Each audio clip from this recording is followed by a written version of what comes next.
जो मीन राशि वाले पैसा इत्यादि का इन्वेस्ट कर दिए हैं और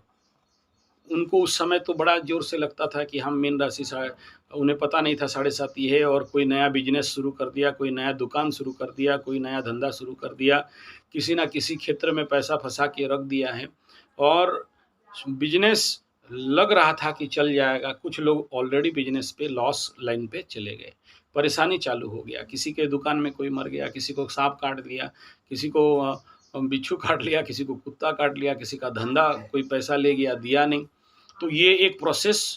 स्लो में शुरू हुआ है, बहुत बड़ा शुरू नहीं हुआ। आगे चल के ये बड़ा हो सकता है, होगा नहीं बोल रहा हूँ, हो सकता है प्रॉफिटेबिलिटी में चल जाओ, ये भी एक पॉसिबिलिटीज़ है। दूसरा, जिनका कुछ जल गया, बहुत सारे लोगों का इन्फॉर्मेशंस मेरे को आए कि कुछ ना कुछ जला है, ये चलेगा, किसी को इस महीना होगा, किसी को अगला महीना होगा, साढ़े साती का इम्पैक्ट में कुछ ना कुछ जलता ज़रूर है। तो कुछ लोगों का ये भी घटना घटा है। तीसरा ये है कि क्योंकि राहु यहाँ मेष राशि में और गुरु के साथ, तो ये इम्पैक्ट जो शुक्र बकरी हो रहा है, तो ये लबरा लबरी के केस में धोखाधड़ी का जो संभावना है ये कंटिन्यू ये भी रहने वाला है। किसी को इस महीना हुआ, किसी को अगला महीना हुआ, किसी को 6 महीना के बाद हुआ, लेकिन जो भी लबरा लबरी होगा। नेक्स्ट है जिनका गुप्त रहस्य संपर्क संबंध था मीन राशि वालों का, उनके साथ भी इस प्रकार के कुछ उघड़ने का बात, ये केतु यहाँ करा रहा था और यहाँ पर जब सूर्य भी आ जाएंगे और मंगल भी आ जाएंगे अष्टम स्थान पे, तो मीन राशि वालों का कई सारे भांडाफोड़ होगा और अगस्त का महीना उसका एक प्लेटफॉर्म बनाएगा। अगर आप लोग किसी के साथ भी लीगल इलीगल रिलेशन रखे हो, नियम अनुसार में नहीं चलते हो, साढ़े साती इसको धो डालेगा, इसमें कोई दो राय नहीं है। नेक्स्ट, पैसा और जिनका नौकरी वगैरह इस समय क्योंकि द्वादश में हैं, तो ढेर सारे आदमी का नौकरी चले जाने का संभावना है या उनको दूसरा जगह पे ट्रांसफ़र होने का भी संभावना बनता है। तो इस केस में भी थोड़ा सा आपको सावधान रहना ज़रूरी है। लो प्रोफाइल में रहो, मतलब एक बैकफुट में रहना बहुत ज़रूरी है। उसके बाद जिनका बीवी विवाह के साथ झगड़ा झमेला झंझट कोर्ट कचहरी माली मकदमा फैमिली कोर्ट ऑलरेडी चल पड़ा है, एकदम शुरुआत मीन राशि का जब साढ़े साती शुरू हुआ था उस समय मेरे पास बहुत सारे केस आए थे मीन राशि वालों का, जिनका फैमिली कोर्ट में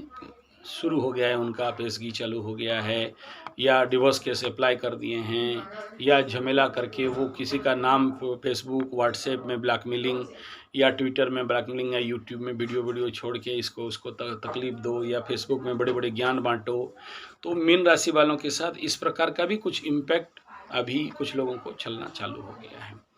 और इस समय क्योंकि मंगल का दृष्टि आ गया और राहु और शनि के बीचों बीच, तो कुछ लोगों को कुत्ता काटना और किसी भी प्रकार के जहरीले जीव जंतु से बहुत ज़्यादा सावधान रहें। बहुत सारे लोग इफेक्ट हो रहे हैं इसके लिए, तो उसको सावधान होना चाहिए। और फिर से यहाँ पर कह रहा हूँ, किसी भी मतलब अपोजिट सेक्स के द्वारा धोखा पाना, ये एक बड़ा परिस्थिति यहाँ पर फिर से दिख रहा है क्योंकि शुक्र बकरी हो रहे हैं और अष्टम स्थान के ऊपर बाकी प्लैनेट्स का जो, जैसे सूर्य अष्टम से अष्टम स्थान से केंद्र में बन रहा है और फिर वो यहाँ पर नीचस्थ अवस्था में आएंगे, तो वो रहेगा एक कंडीशन, अभी वो प्लेटफॉर्म बनना चालू हो जाएगा जो कि आप समझ नहीं पाओगे। तीसरा है प्रेत बाधा। साढ़े साती के दौरान प्रेत बाधा होना एक सभी के लिए नहीं, कुछ लोगों के लिए एक जायज़ बाधा है। प्रेत बाधा, पिशाच बाधा या उस प्रकार के आवेश आना, झटका खाना, डरना, भयभीत होना, कपड़ा खींच लेना, रात को सोए हो कोई थप्पड़ मार दे, बाल नोच ले या कोई उठाए, इस प्रकार के जो इम्पैक्ट्स रहेंगे वो भी कहीं ना कहीं कुछ लोगों को इम्पैक्ट कर रहे हैं। तो ये सारा बात था मीन राशि वालों के साढ़े साती और अगस्त महीना का राशिफल और इन सारे नेगेटिव इफेक्ट। देखो, डरना नहीं है और सबके साथ होगा ऐसा भी मैं नहीं कह रहा हूँ, कुछ लोग इसको अनुभव करेंगे जिसके कुंडली पीड़ित अवस्था में होगा, नॉट गुड रहेगा, सबके साथ होगा ऐसा नहीं कह रहा हूँ। तो